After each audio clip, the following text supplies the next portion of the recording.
चंडीगढ़ में सब्जी की दुकान चलाने वाले मंजीत अपने धंधे को बढ़ाना चाहते हैं। मंजीत चाहते हैं कि इस दुकान के साथ वो जूस का काम भी शुरू करें, लेकिन बच्चों की पढ़ाई के खर्च की वजह से वो अपना बचत नहीं कर पा रहे हैं। इस वजह से अपना वो सपना पूरा नहीं कर पा रहे हैं। मंजीत जैसे जरूरतमंद लोगों के लिए मोदी सरकार की पीएम स्वनिधि योजना बड़ी मददगार साबित हो रही है। आखिर पीएम स्वनिधि योजना है क्या? कौन कौन लोग इस योजना का लाभ उठा सकते हैं? इस स्कीम का फायदा उठाने का क्या है प्रोसेस? आइए समझते हैं।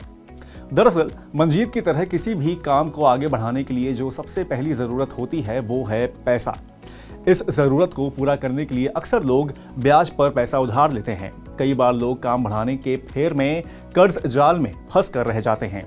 मंजीत जैसे जरूरतमंदों के लिए केंद्र सरकार ने जून 2020 में PM street vendors Atmanirbhar Nidhi यानी कि पीएम स्वनिधि योजना शुरू की थी, जो छोटे कारोबारियों और रेहड़ी पटरी वालों के लिए बहुत ही उपयोगी साबित हो रही है। कोरोना काल में जिन लोगों का धंधा बंद हो गया था, उसे दोबारा शुरू करने में स्वनिधि योजना वरदान साबित हुई है। स्वनिधि योजना के तहत बहुत ही कम ब्याज पर लोन मिलता है, और वो भी बिना किसी गारंटी के। पहले ये योजना सिर्फ 2 साल के लिए थी, बाद में सरकार ने इसे बढ़ाकर 31 दिसंबर 2024 तक के लिए कर दिया है। योजना के तहत सरकार लोन पर गारंटी और सब्सिडी मार्च 2028 तक देगी। केंद्रीय आवास और शहरी मामलों के राज्य मंत्री तोखन साहू ने राज्यसभा में बताया कि सरकार ने पीएम स्वनिधि योजना के तहत रेहड़ी पटरी लगाने वाले कारोबारियों को 8 दिसंबर 2024 तक 13,422 करोड़ रुपए के लोन दिए हैं। इस योजना का 94 लाख से ज्यादा लोग लाभ उठा चुके हैं। केंद्र सरकार स्वनिधि योजना में 50,000 रुपए तक का लोन मुहैया कराती है। अगर मंजीत इस योजना का लाभ लेना चाहते हैं तो उन्हें पहली बार में 50,000 रुपए का लोन नहीं मिलेगा। इसके लिए उन्हें पहले अपनी साख बनानी होगी। स्वनिधि योजना में पहली बार 10,000 रुपए का लोन मिलता है। एक बार इस लोन को चुकाने के बाद दूसरी बार में दोगुना यानी कि 20,000 रुपए मिल सकते हैं। अगर इस योजना को समय पर चुका दिया जाता है तो तीसरी बार में 50,000 रुपए का लोन मिल जाएगा।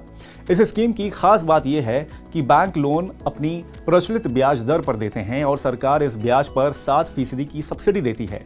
सब्सिडी की रकम कर्ज लेने वाले व्यक्ति के खाते में कुछ शर्तों के साथ ट्रांसफर की जाती है।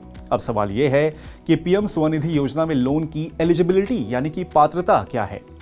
नियमों के तहत इस योजना का लाभ 24 मार्च 2024 को या उससे पहले शहरी क्षेत्रों में रेहड़ी पटरी लगा रहे, इनमें फल, सब्जी और गली मोहल्लों में कपड़े आदि बेचने वाले लोग भी शामिल हैं। पीएम स्वनिधि योजना में लोन उन्हीं लोगों को मिलेगा जिनके पास नगर निगम या नगर पालिका जैसे स्थानीय निकायों की ओर से जारी वेंडर प्रमाण पत्र हो। कोरोना के दौरान सरकार ने देश भर में महामारी से प्रभावित वेंडरों का सर्वे कराया था। तब स्थानीय निकायों की ओर से उन्हें प्रमाण पत्र जारी किए गए थे। जो वेंडर इस सर्वे में शामिल नहीं हो पाए थे, स्थानीय निकाय उनके लिए अस्थायी प्रमाण पत्र जारी कर सकते हैं। अब इस योजना का लाभ ग्रामीण इलाकों के स्ट्रीट वेंडर्स भी ले सकते हैं। अगर मंजीत इन तमाम शर्तों को पूरा करते हैं तो वो किसी भी सरकारी बैंक, क्षेत्रीय ग्रामीण बैंक, स्मॉल फाइनेंस बैंक या फिर कोऑपरेटिव बैंक में जाकर आवेदन कर सकते हैं।